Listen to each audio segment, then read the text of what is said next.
Hello friends, வணக்கம். Welcome to Malathi's hot kitchen. Friends, நாம் இன்னைக்கு ஆட்டுக்குடல் கறி குழம்பு மண் சட்டியில் எப்படி சமைக்கிறதுன்னு பார்க்க போகிறோங்க. இது இட்லி, சப்பாத்தி, சாதம் கூடலாம் ரொம்பவே சூப்பராக இருக்கும். நான் எப்படி சமைக்கிறேனோ அதே மாதிரி சமைங்க. டேஸ்ட்டு ரொம்பவே நல்லா இருக்கும். அப்படியே நம்ம சேனலை சப்ஸ்கிரைப் பண்ணிக்கோங்க. இப்போ வாங்க நம்ம வீடியோக்குள்ளே போகலாம். சரி வாங்க, அதுக்கு தேவையான பொருட்களை பார்த்துப்போம். நான் ஒரு ஆட்டுக்குடலை எடுத்து நல்லா க்ளீன் பண்ணி எடுத்து வச்சுருக்கேன். கிட்டத்தட்ட இது 1 கிலோ இருக்கும். 4 டேபிள் ஸ்பூன் இஞ்சி பூண்டு பேஸ்ட்டு, 250 கிராம் சின்ன வெங்காயம், கொஞ்சம் கொத்தமல்லி, 2 மீடியம் சைஸ் தக்காளி. இப்போ மசாலா பொருள் பார்த்துப்போம். 1 table spoon chilli powder, 1 table spoon மல்லித்தூள், 1/2 டேபிள் ஸ்பூன் மஞ்சள் பொடி, 1/2 டேபிள் ஸ்பூன் மிளகுத்தூள், 1 table spoon garam masala, 1/2 table spoon சீரகத்தூள், 1 துண்டு பட்டை, 3 ஏலக்காய், 3 லவங்கம், 1 அன்னாச்சி பூ, தேவைக்கேற்ப உப்பு. இப்போ வாங்க நம்ம சமைக்க ஆரம்பிச்சிடலாம்.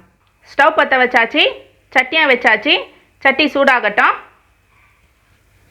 சட்டி சூடாயிடுச்சு. நான் ஒரு 4 டேபிள் ஸ்பூன் எண்ணெய் சேர்த்துக்கிறேன். இதுக்கு நீங்கள் நிறைய எண்ணெய் சேர்க்காதீங்க, ஏன்னா குடல் கறியிலே கொழுப்பு இருக்கும். எண்ணெய் சூடாகட்டும். எண்ணெய் சூடாயிடுச்சு. இப்போ நம்ம எடுத்து வச்ச மசாலா பொருள் சேர்த்துப்போம்.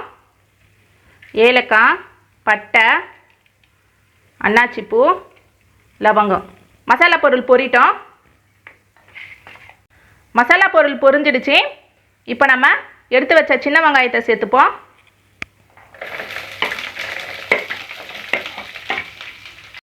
சின்ன வெங்காயம் கோல்டன் ஃப்ரை ஆகணும்னு அவசியம் இல்லை. ஒரு கண்ணாடி பதத்துக்கு வந்தால் போதும். அது வரைக்கும் வதக்கி விட்டுட்டே இருப்போம். கேஸை சிம்மில் வச்சுட்டே வதக்கி விடுங்க. பாருங்கள், வெங்காயம் நல்லா கண்ணாடி பதத்துக்கு வந்துடுச்சு. இப்போ நம்ம எடுத்து வச்ச இஞ்சி பூண்டு பேஸ்ட்டு சேர்த்துப்போம்.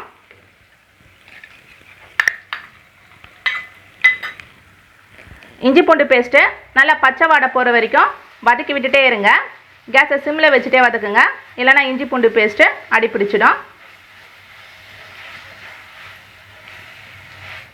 இஞ்சி பூண்டு பேஸ்ட்டு நல்லா பச்சை வாடை போயிடுச்சு.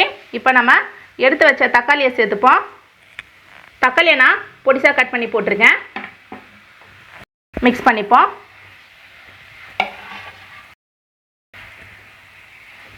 மிக்ஸ் பண்ணியாச்சு. இப்போ நம்ம எடுத்து வச்ச மசாலா பொருளை சேர்த்துப்போம். கரம் மசாலா,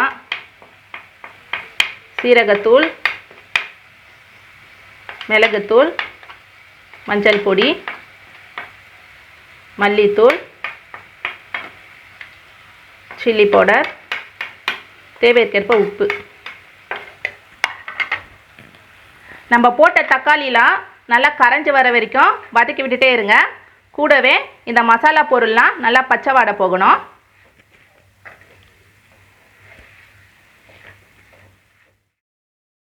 பாருங்கள், நம்ம போட்ட தக்காளிலாம் நல்லா கரைஞ்சி வந்தாச்சு. மசாலா பொருள்லாம் பச்சை வாடை போயாச்சு. இப்போ நம்ம எடுத்து வச்ச ஆட்டுக்குடலை சேர்த்துப்போம்.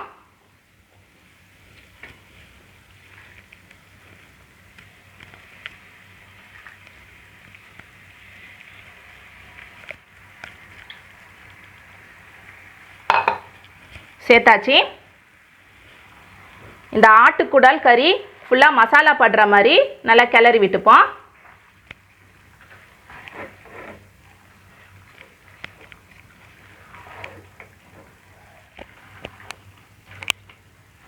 கறி ஃபுல்லாக மசாலா படுற மாதிரி கிளறி விட்டாச்சு.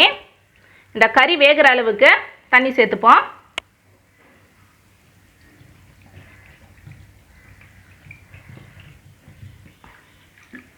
தண்ணி சேர்த்தாச்சு. கிளறி விட்டுப்போம்.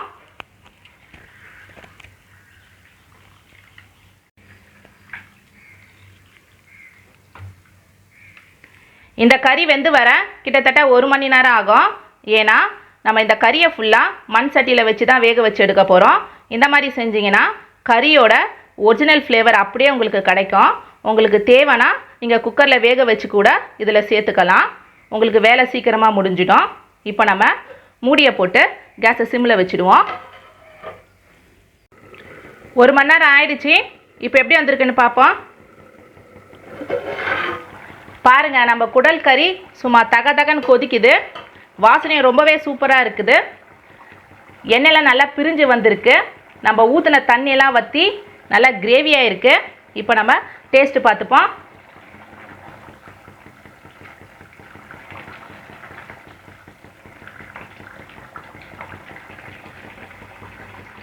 டேஸ்ட்டு ரொம்பவே சூப்பராக இருக்குது. நம்மளுடைய ஆட்டு குடல் கறி குழம்பு ரெடி. இப்போ நம்ம கொத்தமல்லியை தூவி இறக்கிட வேண்டியது தான்.